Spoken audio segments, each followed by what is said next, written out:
अगर किसी की कोई करियर एस्पिरेशन है, उसके लिए उसको बाहर जाना है, ट्रैवल करना है, तो शायद उसको अपने दोस्तों से, अपनी फैमिली से डिटैच होना होगा।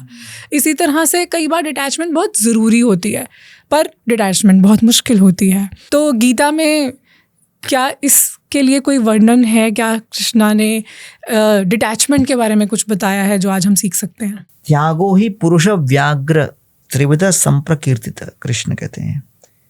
ओ टाइगर अमंगस्ट मेन, अर्जुन को ये संबोधित करते हैं कि आप पुरुषों में शेर हो। तो आचार्यगण कहते हैं ऐसा क्यों कहा? क्योंकि कृष्ण कहना चाहते हैं कि ये वैराग्य एक ऐसा विषय है जिसको सुन के बड़े बड़े कंपित हो जाते हैं। कुछ छोड़ना हो, बदलना हो, परिवर्तन लाना हो, तो उस विचार से लोग घबरा जाते हैं। तो इसलिए कहते हैं अर्जुन आप नहीं घबराओगे, आप शेर दिल हो। इसलिए पुरुष व्याघ्र शब्द का प्रयोग किया गया है। तो the context is the subject of वैराग्य और रिनंसिएशन इज टफ, पहला। फिर दूसरा, भगवान कहते हैं 8वें अध्याय के अंत में, सर्वधर्मान परित्यज्य मामेकम शरणं व्रज। सबसे बड़ा वैराग्य क्या है?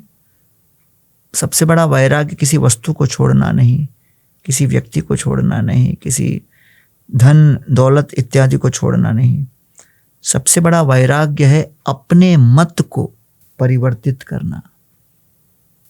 To be able to give up one's opinion, to be able to give up one's choices, one's narrative, one's attitude, अपनी विचारधारा, अपनी मानसिकता, ये सबसे बड़ा वैराग्य है। और इसीलिए मानसिक परिवर्तन अर्थात विचारों में परिवर्तन, जब विचारों में परिवर्तन आएगा तब व्यक्ति में परिवर्तन आएगा, जब व्यक्ति में परिवर्तन आएगा तब व्यवस्था में परिवर्तन आएगी। और सारे बिजनेस स्कूल्स में केवल व्यवस्था परिवर्तन के ऊपर ही चर्चा हो रही है, इसलिए स्थायी नहीं है। माता पिता चाहते हैं बच्चे क्या बने? सक्सेस, विजय विजय विजय, इसी की गूंज है। लेकिन गीता में कहा गया है उस विजय के पहले 4 दूसरे पहलू हैं, और वो 4 पहलू का जब फाउंडेशन बनेगा तब फिर ऊपर विजय की पताका चलेगी। वो 4 भाग क्या है? सबसे पहले विनय, नम्रता। जब विनय हो, नम्रता हो, मैं समझूं कि भाई मैं जीव हूं, एक ईश्वर भी हैं, प्रकृति भी उनके अधीन है, मेरे अधीन नहीं, मैं केवल ट्रस्टी हूं, निमित्त हूं। उस विनय के आधार पर फिर आता है वैराग्य। वैराग्य अर्थात मैं समझूं कि हाँ, I am not in control, somebody else is also in control. अर्थात मैं इच्छा शक्ति रख सकता हूं लेकिन सर्वशक्तिशाली नहीं हूं। जब हमारे अंदर विनय और वैराग्य आए तब फिर तीसरा आता है विवेक शक्ति का प्रयोग। तब मैं समझूं what is within my circle of influence, what is within my circle of control. क्या मेरे नियंत्रण में है, क्या मेरे नियंत्रण में नहीं है। तब मैं समझ सकता हूं कि भाई अगर हमारे बच्चे ऐसे हैं, पति पत्नी ऐसे हैं, व्यवस्था ऐसी है, there is a limit to how much I can change things. Right. तो इसलिए उसके अनुसार विवेक शक्ति का प्रयोग, discrimination, making the right choices accordingly. Okay. तो जब विनय और वैराग्य होगा तब विवेक सही प्रकार से हम प्रयोग कर पाएंगे। जब विनय, वैराग्य और विवेक होगा तब आएगा विश्वास। श्वास मतलब ब्रीदिंग, विश्वास अर्थात विशेषण श्वास। विशेष रूप से श्वास जब लिया जाए उसे कहते हैं विश्वास। जब मन शांत हो तो अपने आप श्वास भी बिल्कुल शांत हो जाती है। जब आप एजिटेट रहो तो आपकी श्वास भी बढ़ने लगती है। सो विश्वास मीन्स यू आर सो काम एंड कॉन्फिडेंट कि चाहे कितनी विपत्ति क्यों ना आए, लेकिन विपत्तौ तस्य संपत्ति, ये मेरी संपत्ति का ही भविष्य का कारण बनेगा।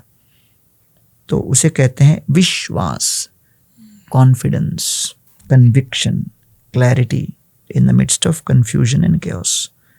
तब जब विनय, वैराग्य, विवेक, विश्वास हो तब फिर विजय आएगा। तो इसलिए वैदिक सनातन धर्म के अंतर्गत सीधा शैक्षणिक प्रणाली में विजय विजय विजय का ढिंढोरा नहीं पीटा जाता। पहले विनय, फिर वैराग्य, फिर विवेक, फिर विश्वास, फिर विजय। विजय।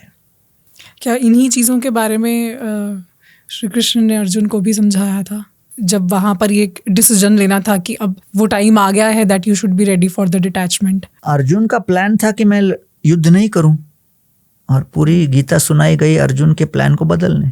तो अर्जुन को वैराग्य दिलाया गया कृष्ण के द्वारा, और फिर अर्जुन समझे, तब फिर उन्होंने अपनी योजना बदली और फिर ये युद्ध संपन्न हुआ। तो इसलिए हम सभी अपने दैनिक जीवन में अपने हाथ में गांडीव लिए, अस्त्र शस्त्र लिए, टैलेंट लिए, सक्सेस रिकॉर्ड लिए, अपने हर प्रकार के एसेट्स को लिए, कभी कभी उस इच्छा शक्ति को व्यक्त नहीं कर पाते। So we go through paralysis through analysis. जैसे Arjun was into decision making paralysis because of identity crisis. तो हम लोग भी कभी कभी ऐसी परिस्थिति में आ जाते हैं।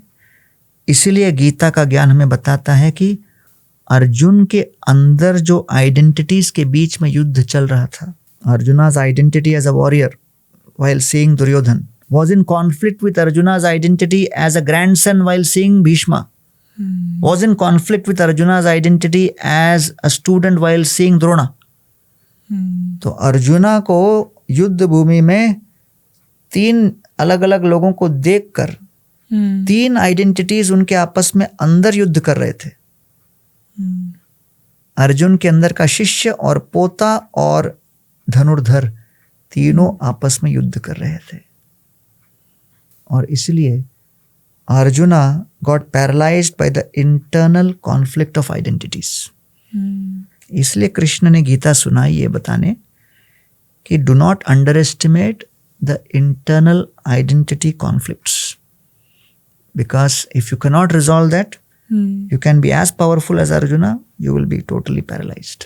ये एक्चुअली में हर इंसान के साथ होता है। एक इंसान के ये 3 आइडेंटिटीज़ तो हैं ही। जब वो अपने ऑफिस में जाता है तो उसका एक करियर है, उसकी एस्पिरेशंस हैं, उसकी जॉब, उसकी सैलरी, उसका बॉस, उसके कॉलीग्स हैं। घर में आता है तो वाइफ है, बच्चे हैं, माता पिता हैं। बाहर जाता है तो दोस्त हैं, उनके साथ एंजॉय करना है, बाहर निकलना है, घूमना फिरना है। तो ये 3 आइडेंटिटीज़ हम हर कोई कैरी करके चलता है, और इन्हीं तीनों को बैलेंस करने के चक्कर में जो दुनिया भर के स्ट्रेसेस हैं, मिसमैनेजमेंट है, कभी किसी से लड़ाई झगड़ा, प्रमोशन डिमोशन और यही सब चलता रहता है। इसी 3 को मैंने 8 के रूप में अनपैक किया था। दैट शरीर, पति पत्नी, बच्चे, घर, आपकी गाड़ी, आपका बैंक बैलेंस, सामाजिक स्वीकृति, बिल्कुल, और कैरियर। ये पूरा 8 का 8 जब लेके चलें, तब समझो कि एक 9th आइडेंटिटी को जीवन में स्थान देना है, वो है आत्मा, स्पिरिट। इसलिए उसको कहते हैं स्पिरिचुअल नॉलेज, आध्यात्मिक ज्ञान। वाह, beautiful. Thank you so much for watching this clip, and I'm sure that you're going to enjoy the entire conversation even more. Link of full podcast is in the description below.